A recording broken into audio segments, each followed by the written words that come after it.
فرد لیزو توجه بابای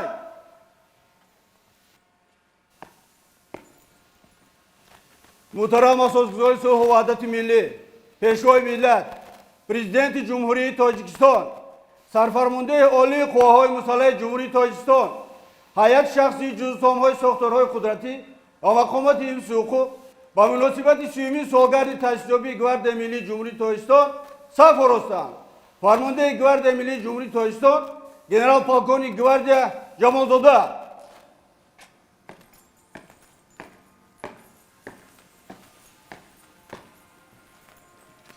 سلام رفیقان.